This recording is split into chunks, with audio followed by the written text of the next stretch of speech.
I do believe this is from the EPI. 50 years after the Kerner Commission, African Americans are better off in many ways but are still disadvantaged by racial inequality. The year 1968 was a watershed moment in American history in Black America's outgoing fight for equality. In April of that year, Martin Luther King Jr. was assassinated in Memphis and riots broke out across cities around the country. Rising against this tragedy, the Civil Rights Act of 1968 outlawing housing discrimination was signed into law. Tommy Smith and John Carlos raised fists in a Black Power salute as they received their medals at the 1968 Summer Olympics in Mexico City. Arthur Ashe became the first African American to win the U.S. Open singles title, and Shirley Chisholm became the first African American woman elected to the same year. The National Advisory Commission on Civil Disorders, better known as the Kerner Commission, delivered a report to President Johnson examining the causes of civil unrest in African American communities. The report named white racism leading to pervasive discrimination in employment, education, and housing as the culprit, and the report's authors called for a commitment to the realization of common opportunities for all within a single, racially undivided society. The Kerner Commission report pulled together a comprehensive array of data to assess the specific economic and social inequalities confronting African Americans in 1968. Where do we stand as a society today? In this brief report, we compare the state of Black workers and their families in 1968 with the circumstances of their descendants today.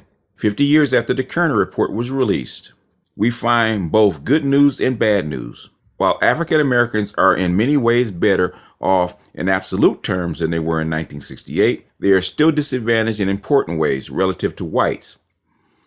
In several important respects, African Americans have actually lost ground relative to whites, in a few cases even relative to African Americans in 1968. Following are some of the key findings. African Americans today are much better educated than they were in 1968, but still lag behind whites in overall educational attainment. More than 90% of younger African Americans aged 25 to 29 have graduated from high school, compared to just over half in 1968, which means they've nearly closed the gap with white high school graduation rates. They are also more than twice as likely to have a college degree as in 1968, but still half as likely as young whites to have a college degree. A substantial progress in educational attainment of African Americans has been accompanied by significant absolute improvements in wages, incomes, wealth, and health since 1968. But Black workers still only make 82.5 cents on every dollar earned by white workers. African Americans are 2.5 times as likely to be in poverty as whites, and the median white family has almost 10 times as much wealth as a median Black family. With respect to home ownership, unemployment, and incarceration, America has failed to deliver any progress for African Americans over the last 5 decades. In these areas, their situation has either failed to improve relative to whites or worsened. In 2017, the Black employment rate was 7.5%, up from 6.7% in 1968, and is still roughly twice the white unemployment rate. In 2015, the Black home ownership rate was just over 40%, virtually unchanged since 1968, and trailing a full 30 points behind the white home ownership rate, which saw modest gains over the same period. And the share of African Americans in prison or jail almost tripled between 1968 and 2016, and is currently more than 6 times the white incarceration rate. Educational attainment. The most important development since 1968 is that African Americans today are much better educated than they were in 1968. These absolute improvements in educational attainment, including substantial increases in both high school and college completion rates, have opened important doors for Black workers compared to their counterparts 50 years ago. In relative terms, African Americans today are almost as likely as whites to have completed high school. But even though the share of younger African Americans with college degree has more than doubled, African Americans today are still only half as likely to have a college degree as whites of the same age. High school graduation rates. Over the last 5 decades, African Americans have seen substantial gains in high school completion rates. In 1968, just over half, 54.4% of 25 to 29-year-old African Americans had a high school diploma. Today, more than 9 out of 10 African Americans, 92.3% at the same age range, had a high school diploma. The large increase in high school completion rates have helped to close the gap relative to whites. In 1968, African Americans trailed whites by more than 20 percentage points. 75% of whites had completed high school compared to 54% of blacks. In the most recent data, the gap is just 3.3 percentage points, 95.6% for whites versus 92.3% for African Americans. College graduation rates. College graduation rates have also improved for African Americans. Among 25 to 29-year-olds, less than 1 in 10, 9.1%, had a college degree in 1968. A figure that has climbed to almost 1 in 4, 22.8% today. Over the same period, however, college completion expanded for whites at a similar pace, rising from 16.2% in 1968 to 42.1% today, leaving the relative situation of African Americans basically unchanged. In 1968, blacks were just over half, 56%, as likely as whites to have a college degree, a situation that is essentially the same today, 54.2%. We would expect that these kinds of increases in the absolute levels of formal education would translate into large improvements in economic and related outcomes for African Americans. The rest of our indicators test the validity of this assumption. Unemployment rate for African Americans in 2017, the last full year of data, was 7.5%, 0.8 percentage points higher than it was in 1968, 6.7%. The unemployment rate for whites was 3.8% in 2017 and 3.2% in 1968. The unemployment data for these 2 years, almost 50 years apart, demonstrate a long-standing and unfortunate economic irregularity. The unemployment rate for black workers is consistently about twice as high as it is for white workers. Wages and income. The inflation-adjusted hourly wage of the typical black worker rose 30.5% between 1968 and 2016, or about 0.6% per year. This slow rate of growth is particularly disappointing given the large increase in educational attainment among African Americans over these decades. Even slower real wage growth, about 0.2% a year for the typical white worker, albeit starting from a higher initial wage, meant that African Americans did modestly close the racial gap over the last 5 decades. But in 2016, the hourly wage used here, a typical black worker still only made 82.5% on every dollar earned by a typical white worker. Household income. The inflation-adjusted annual income of a typical African American household increased 42.5% between 1968 and 2016, slightly outpacing income growth for the typical white household, 36.7%. But the typical black household today still receives only 61.6% of the annual income received by the typical white household. Poverty rates. The share of African Americans living in poverty has declined substantially in the last 5 decades. Using the official federal poverty measure as a benchmark, over 1/3, 34.7% of African Americans were in poverty in 1968. Today, the share in poverty is just over 1 in 5, 21.4%.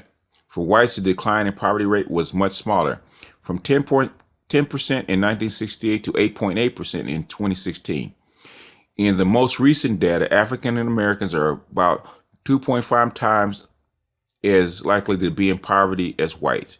In 1968, they were 3.5 times as likely to be in poverty.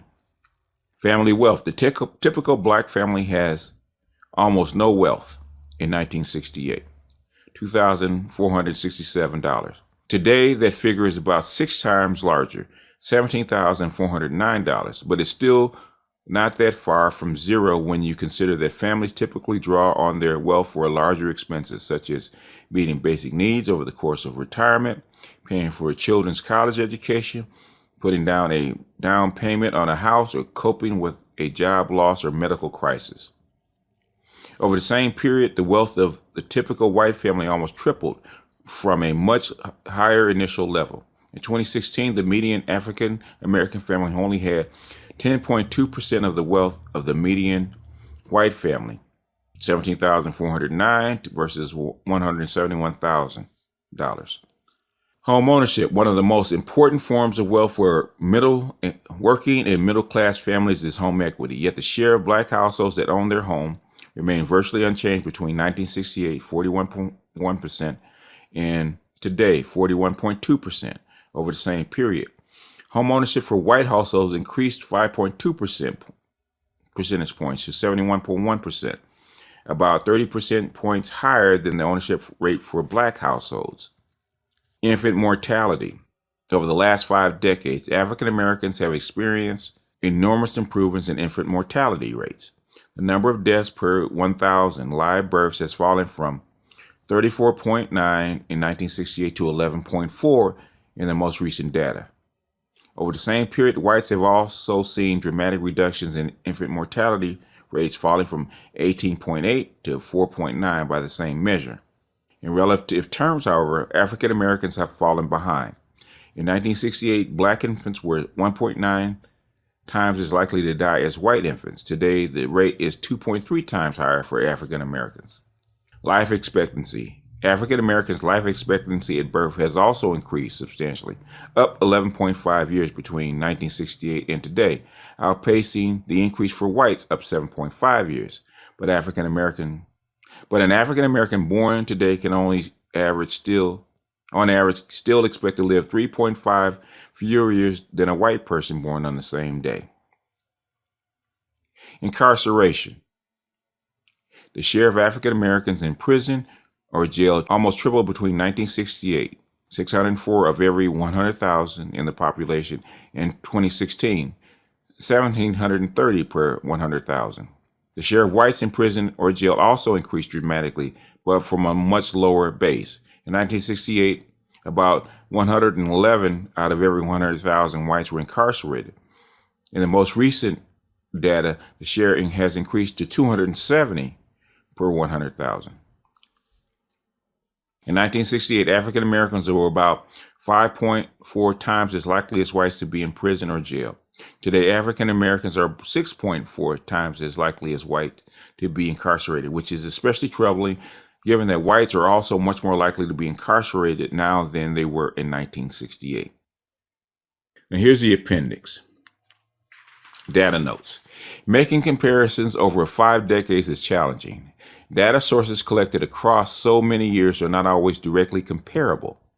One issue is that most government data in the 1960s grouped the population into 2 groups, white and non-white. Following the Kerner Commission and other researchers, our figures here use non-white data as a data proxy for the circumstances of African Americans at the time. We're confident that the non-white data do a reasonably good job capturing the experience of African Americans. The 1970 census, which included more detailed information on race than most government data in the 1960s, estimates that people from races other than white and African American, primarily Native Americans and Asians, constituted only about 1.4% of the U.S. population at the time. The 1980 census allowed respondents of any race to identify themselves as Hispanic, and in that year only about 7% did so. A second issue is that the data specifically for 1968 are not always available. In these cases, we either use data from the closest available year or we use data for years before and after 1968, usually 1960 and 1970, and interpolate our data for 2018. The most recent data available for each of the indicators we examine are typically either 2015, 2016, or 2017 data. And that is from the EPI. The authors are Janelle Jones, John Schmidt, and Valerie Wilson. All right, folks. That is from EPI talking about progress in the Black community since the Kerner report. And the debate goes on whether we are better off before or after civil rights. We always talk about civil rights or the civil rights movement in the 60s, because that is probably the crescendo, the most vocal point of the civil rights. But actually, integration and civil rights actually started in 1945. So measuring it since 1968 or 1960, I think is inadequate. I think we have to go all the way back to the 1940s or pre-World War II to actually make a better evaluation. But as far as it goes, a lot of what they talk about is in relative terms to white people advantage over us in the first place, and not relative to the position where we were.